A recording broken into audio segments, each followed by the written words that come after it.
الحمدللہ رب العالمین والصلاة والسلام علی سیدنا و مولانا محمد وعلی آلہ واصحابہ اجمعین، اما بعد۔ میرے بھائیوں، جو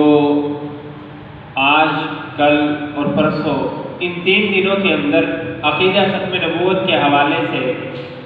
اور اقلیتی کمیشن کے حوالے سے جو کچھ باتیں آپ کے سامنے آئی وہ کسی سے پوشیدہ نہیں رہی، لیکن ایک بات بالکل واضح ہو گئی ہے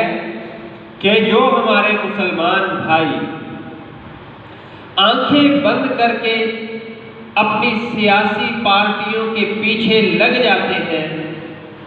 اور ان کی ہر عجیب و غریب بات کا دفاع شروع کر دیتے ہیں، باوجود اس کے کہ وہ مسلمان ہوتے ہیں، باوجود اس کے کہ ان کے دل میں جناب نبی کریم صلی اللہ علیہ وسلم کی محبت ہوتی ہے، باوجود اس کے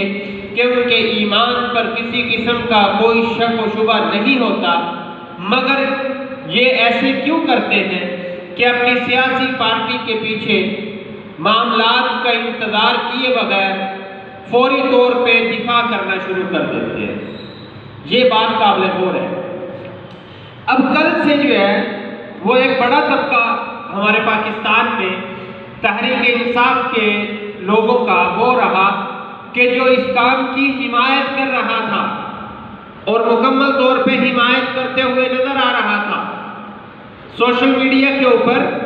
اس کو جو ہے وہ بڑا کارنامہ قرار دینے کی فکر میں لگ گیا تھا، لیکن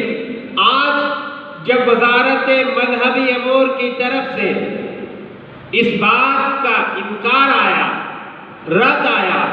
اور حکومتی صفوں کے اندر جو مسلمان اہل سنت اور مسلمان ختم نبوت اور عقیدہ ختم نبوت کے دیوانے پروانے تھے، حکومتی صفوں سے جب وہ بولے تو اب یہ شرمندہ ہونا شروع ہوئے اور پھر بیانات بدلنا شروع ہو گئے۔ الحمدللہ جو سوچا جا رہا ہے، جو اغیار سوچ رہے ہیں کہ پاکستان کے اندر قادیانیوں کو تحریک انصاف ہی نہیں، پاکستان میں کوئی حکومت بھی آ جائے، ان قادیانیوں کو جتنا مرضی سپورٹ کر لے، انشاءاللہ تعالی پاکستانی عوام جو ہے وہ کبھی بھی ایسا نہیں ہونے دے گی، پاکستانی عقیدہ ختم نبوت کے دیوانے پروانے ایسا نہیں ہونے دیں گے کہ پاکستان کے اندر قادیانی جو ہے وہ اپنی سازشیں پوری کر سکے۔